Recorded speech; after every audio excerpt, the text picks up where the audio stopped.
नमस्कार, स्वागत है आप सबका आपके अपने चैनल BN24 में। और मैं हूं आपके साथ दीपक पोपड़ा। दोस्तों, कुछ दिन पहले हमने एक वीडियो बनाई थी 2.5 लाख की दुल्हन 2.5 दिन बाद फरार। उस मामले में अब नया मोड़ आया है और उसी को लेकर एक बार फिर हम पहुंचे हैं असंध के वार्ड नंबर 3 और पवन के साथ। क्या है उस मामले में नया मोड़, किस तरह से आया है उस मामले में नया मोड़, और पवन अब क्या बताना चाहता है, वो सारे सवाल आपकी स्क्रीन पर होंगे। नमस्कार जी। पवन जी, अब आप क्या बताना चाहते हो हमें कि किस तरह से आपके साथ जो फ्रॉड हुआ था 2.5 लाख की दुल्हन 2.5 दिन बाद फरार, उसमें अब क्या नया है? क्या आप हमारे दर्शकों को बताना चाहते हैं? क्या आपको इंसाफ मिला है? हमारे दर्शकों को जरूर बताएं। मैं दर्शकों को कहना चाहता हूँ नमस्कार, मेरा समझौता हो गया है, ज़्यादा चिंता करने की ज़रूरत नहीं है किसी को। किस तरह से आपका समझौता हुआ है, इसमें क्या नई बात आई है वो बताओगे? इसमें पंचायत में समझौता हुआ था। सागर भाई थे मेरे जो उसके साथ थे, आशु के। हाँ, उनका 2 लड़के। हाँ जी, आशु और सागर। आशु और सागर जी। सागर को मैंने शक की पनाह पे लिया था। तो अच्छा। वो कहता मैं भी अनजान था तेरी तरह, मेरे को भी कुछ पता नहीं था। अच्छा। वो भी उसके झांसे में फंसा रहा, उसको भी फंसा रखा। तो सागर का इसमें कोई कसूर नहीं है। अब आपको पता चला कि सागर का इसमें कोई कसूर नहीं? हाँ जी, कैसे पता चला आपको?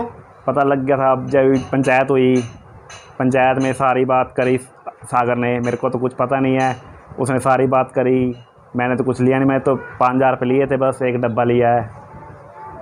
5,000 रुपये और एक मिठाई का डब्बा वो आपने खुद दिया? हाँ, वैसे मैं उसको कुछ कहना भी नहीं चाहता, जो है आशु को ही दिया था मैंने। अच्छा। हाँ जी, पैसे भी आशु को दिए थे, सारे काम आशु ही करवा रहा था। तो अब आशु ने और सागर ने आपकी कैसे मदद की है? सागर ने मेरी बहुत मदद की है। सागर ने पंचायत में खुल के कहा मैं तेरे साथ हूँ, मैं तेरा साथ दूंगा जी। उसने मेरी गवाही भी दी। हाँ जी। और आशु ने कोई गवाही नहीं दी। आशु तो गोल मोल करता रहा बातों को। इनको मैंने नंबर दिया, इन्होंने अपने आप लेडी से बात करी, अपने आप रिश्ता किया। मतलब सारी फ्रॉड में यही था, और वो उल्टा हमारे को फंसा रहा था। लेकिन जब पंचायत हुई, आशु भी कहने लग गया मैं भी तेरी मदद करने को तैयार हूँ, मैं तेरा साथ दे रहा हूँ। तो फिर पंचायत में समझौता हो गया हमारा। तो आशु ने आपकी मदद की? हाँ जी। आप संतुष्ट हो उससे? हाँ जी। अब आप क्या कहना चाहते हो? बस अब यही कहना चाहता हूँ, आगे सावधान रहे लोग भी, मेरी तरह कोई फंसे ना। आंटी नमस्कार। नमस्कार जी, हम यही कहना चाहते हैं जो भी होना था हो गया, समझौता हो गया है। अब आगे आइंदा ध्यान रखना, कोई ऐसे मत फंसे। अब आइंदा ध्यान रखना, कोई फंसे मत। आंटी, आपके इस मामले में 2 लड़के आशु और सागर का नाम आया हुआ था।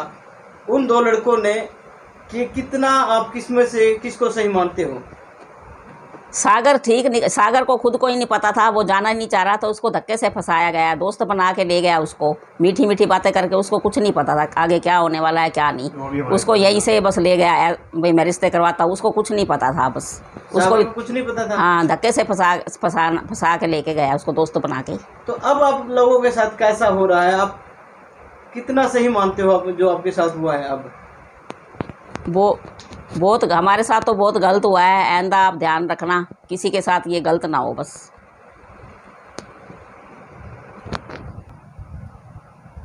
सागर जी, आपके ऊपर आरोप लगाए गए थे कि आप इस मामले में शामिल हो, और अब आपका नाम इस आरोपों में से बाहर आया है। आप क्या कहोगे? जो वो आरोप लगाए गए थे, वो आरोप मेरे ऊपर झूठे लगाए गए थे, और उसमें मैं शामिल भी नहीं था। ये जो पवन भाई है, मैं बालाजी मंदिर में भी अपना सेवा करता हूँ। जो ये पवन भाई है, ये बालाजी मंदिर में मेरे पास आया था।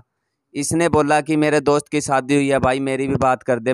वो मेरे पास, जैसे हम मंडी में काम करते हैं इकट्ठे, मैंने उससे बात करके मैंने इसकी बात कर ली। बात करने के बाद मैंने उससे पूछा, मैं कहा भाई इसकी शादी करवानी है। मैं उसको इसके घर ले आया था, मुझे भी नहीं पता था ये फ्रॉडबाजी है। मुझे भी अभी पता लगा था, जिस टाइम इसके घर वाली चली गई भी, ये फ्रॉडबाजी थी। मेरे साथ भी धोखा हुआ था। मेरे को जो इसने पैसे दिए, मैंने वो इनके पैसे भी दे दिए थे। मेरे साथ भी धोखा हुआ था भी। आगे जैसे अब मेरे साथ धोखा हुआ, आगे किसी के साथ न हो। ऐसे कोई भी किसी की भलाई का ज़माना नहीं आज। जैसे मैंने भाई की भलाई के लिए सोचा रहा, पड़ोस में रहता था, भलाई के लिए सोचा था, भलाई का कोई ज़माना नहीं। इस भाई ने मेरा भी नाम ले दिया था उसमें, मेरा कोई कसूर नहीं था, मैं बेकसूर था। और आज इसने जो भाई क्या मानता है आपका कसूर है? अभी ये भाई मान रहा है, अभी अपनी गलती भी मान रहा है, इसकी मम्मी भी गलती मान रही है, अभी हमसे गलती हो गई, अभी हमने तेरा नाम लिया है, भी तेरा कोई कसूर नहीं था।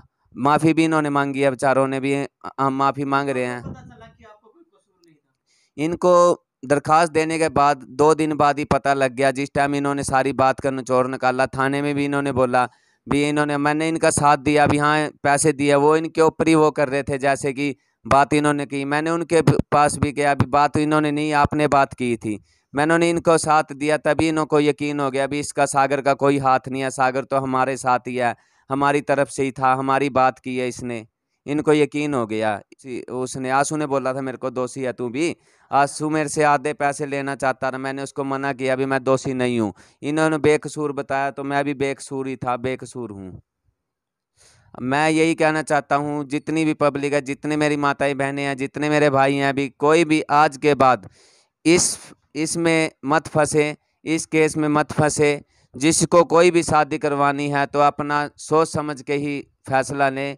हमारे परिवार वाले पे भी बहुत बीती, मेरे डैडी भी बीमार पड़ गए, और जैसे रिश्तेदारों में से भी फ़ोन आए, भी ये क्या बात हो गई है। मैंने उनको भी बोला कि मैं बेकसूर हूँ, मैं बेकसूर ही था, तो मैं यही बात बोलूँगा। मैंने बाज़ार में भी सबको ये बोला भी मैं बेकसूर हूँ, मेरा इसमें कोई कसूर नहीं है, क्या मेरी आपको कोई पैसा गलती मांगने नहीं को है। तैयार थे वो लोग? वो कह रहे थे भी जैसे कि तुम्हारे दोनों के नाम आए हुए हैं, भी कैसे आया। मैंने उनको वही बोला, भी मैंने विश्वास ही दिलवाया, भी मैं बेकसूर हूँ, पवन ने मेरा नाम गलत लिया, मैंने तो उसके साथ ही दिया था, मैंने उसकी बात ही की थी। आज भी मैं यही बात कह रहा हूँ, और कल भी मैंने यही बात कही थी बाज़ार में भी। आपको कैसे लगा? अब मुझे खुशी है भी, इन्होंने मेरा साथ दिया, इन्होंने मेरे से माफ़ी भी मांगी थी, बालाजी मंदिर में भी जाके इन्होंने ये बोला भी आपका कोई कसूर नहीं है। मुझे इस बात की खुशी है, और मुझे इस बात की भी खुशी है कि सच्चाई सच्चाई होती है, चाहे वो 10 दिन बाद भी क्यों नहीं आई है, सच्चाई तो सच्चाई होती है। आज वो 10 दिन बाद जो सच्चाई आई है, मुझे इस बात की बहुत खुशी है।